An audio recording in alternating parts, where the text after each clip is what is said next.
Si recorremos los pasillos de la historia del entretenimiento y nos detenemos en la sección del humor, es imposible no cruzarnos con Jerry Lee Lewis, una figura que vivió con una intensidad pocas veces vista. Hablamos de uno de los referentes culturales más grandes de Estados Unidos en la segunda mitad del siglo XX.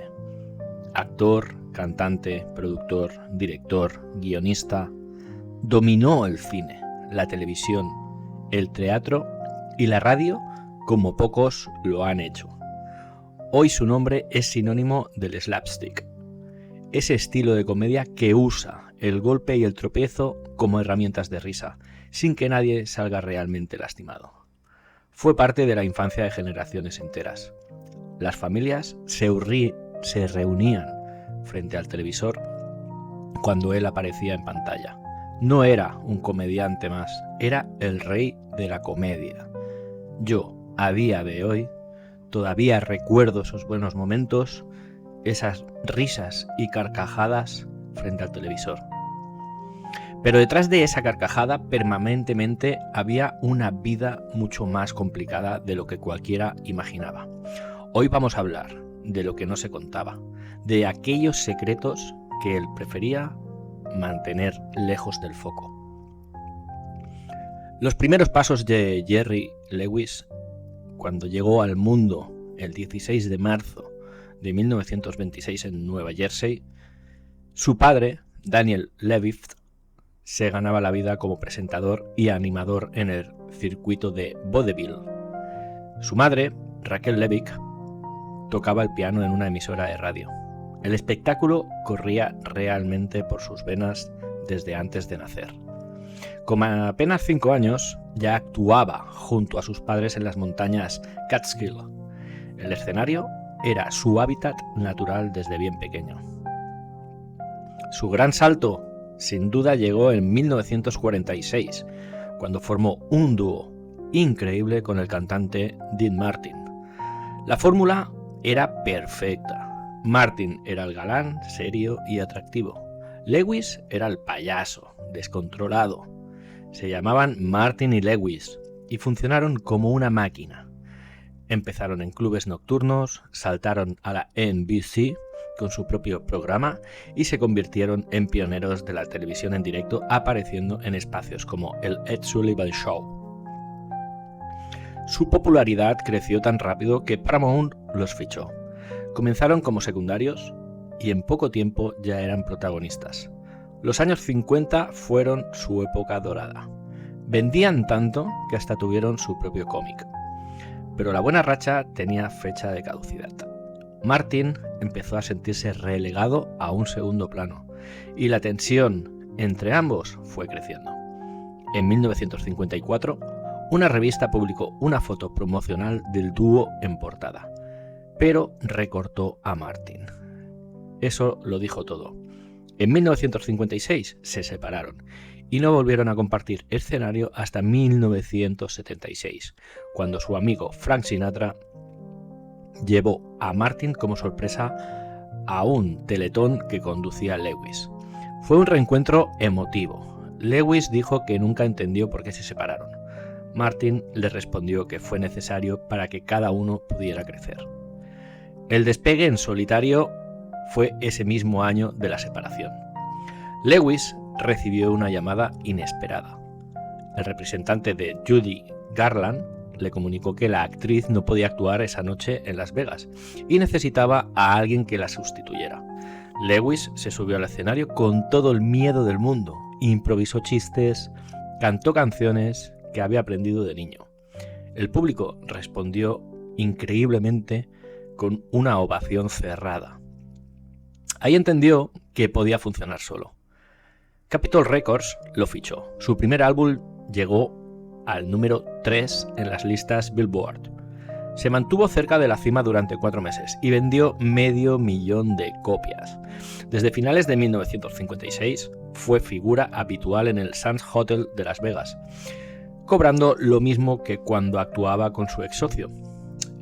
Ya en enero de 1957 debutó con su propio programa en la NBC. Su ex compañero lo llamó para desearle de copias. Desde finales de 1956 fue figura habitual en el Sands Hotel de Las Vegas, cobrando lo mismo que cuando actuaba con su ex socio. Ya en enero de 1957 debutó con su propio programa en la NBC. Su ex compañero lo llamó para desearle mucha suerte y confesarle que nunca había sido tan feliz. Y ahí salió el cineasta pues que nadie esperaba. En 1960, Lewis dio otro salto que nadie veía venir. Dirigió su primer largometraje y se llamaba The Bellboy y usó el hotel Fontainebleau de Miami Beach como un gran escenario. Presupuesto ajustado, rodaje express y sin guión escrito. Filmaba de día y actuaba en el hotel de noche. Un todoterreno. Cuando Paramount retiró su apoyo económico, Lewis puso de su bolsillo los $950,000 que costó la producción. Durante ese rodaje fue pionero en el uso de cámaras de vídeo conectadas a monitores de circuito cerrado para revisar sus propias actuaciones en tiempo real, una técnica que nadie había utilizado hasta entonces. En 1966 llegó el declive. Con 40 años, sus rutinas comenzaban a perder frescura y la taquilla bajaba. Paramount no renovó su contrato, se fue a Columbia Pictures. Hizo 6 películas más y empezó a aparecer en series. Entre proyecto y proyecto entró tiempo para dar clases de dirección en la Universidad del Sur de California. Entre sus alumnos estaban George Lucas y nada más que Steven Spielberg, vaya dos. Siguió activo hasta 1970. Volvió 11 años después con Hardly Working, criticada por la prensa por exitosa taquilla. Luego vino una de sus apariciones más recordadas, El rey de la comedia de Martin Scorsese, donde interpretaba a un comediante perseguido por un fanático obsesivo.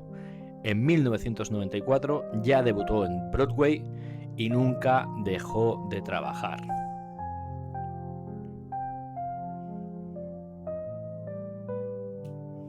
Aquí es donde la imagen del hombre simpático empieza a requebrajarse, cuando el padre que no quiso ser.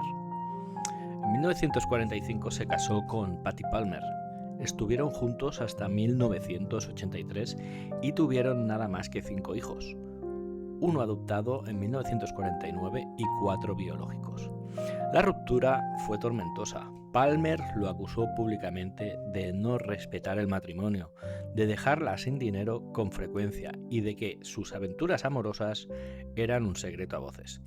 El divorcio se resolvió con un acuerdo por el que ella recibió $450,000 anuales en concepto de manutención. El romance extramatrimonial más polémico fue el que mantuvo con Lil Dixon, del que nació una niña llamada Susan Minoret. Durante años ella intentó que Lewis le reconociera como hija. Llegó a presentar incluso hasta pruebas de ADN. Él se negó a reconocerla en todos los casos. En 2017, la joven vivía en la calle sin un centavo de su adinerado padre. Su segundo matrimonio fue con Sandy Picnic en 1983. Adoptaron juntos a una niña llamada Danielle. Lewis estableció con ella una relación cercana y con el tiempo la nombró su manager. Por el nuevo hogar no borró los daños del anterior. Sus hijos del primer matrimonio tenían una imagen de su padre completamente opuesta a la que el público conocía. En 1964, Lewis ya tenía 5 hijos varones y su esposa esperaba el sexto. Él deseaba con tanta fuerza que fuera niña que llegó a cantarlo en televisión. Cuando nació Joe, otro varón, Lewis lo ignoró. Nunca le dio el afecto que un hijo merece. Joe creció buscando escapar del dolor en el alcohol y las drogas. Le diagnosticaron depresión maníaca. Llegó a vivir en un refugio y a comer en comedores sociales. Cuando Joe habló de todo esto públicamente, Lewis lo negó sin dudar. En 1995, su hijo volvió a los titulares describiendo a su padre como un hombre violento que lo dejó emocionalmente destrozado y que ni siquiera se molestó en conocer a sus nietos. En 2009, Joe se quitó la vida. La relación estaba tan rota que Lewis no pagó ni los gastos del entierro. Gary, el mayor de los hermanos, aprovechó ese momento para lanzar sus propias acusaciones, culpando a su padre de haber priorizado siempre su carrera sobre su familia. 5 años después, en 2014, Lewis admitió que había sido injusto con Joe. Quizás ya era demasiado tarde. Y de aquí vamos a hablar a un cuerpo que se llevaba al límite. Junto a los problemas familiares, Lewis arrastraba desde 1965 un calvario físico que marcaría el resto de su vida. Ese año, durante una acusación en el Sands Hotel, resbaló junto a un piano, y estuvo a punto de caer al foso de la orquesta. Se agarró de un cable y terminó en el suelo de la platea. El diagnóstico fue una vértebra fracturada. Consultó a especialistas de todo el mundo sin encontrar solución. Un médico japonés le ofreció operarlo, pero le advirtió que podría terminar en silla de ruedas de por vida. Lewis prefirió convivir junto al dolor.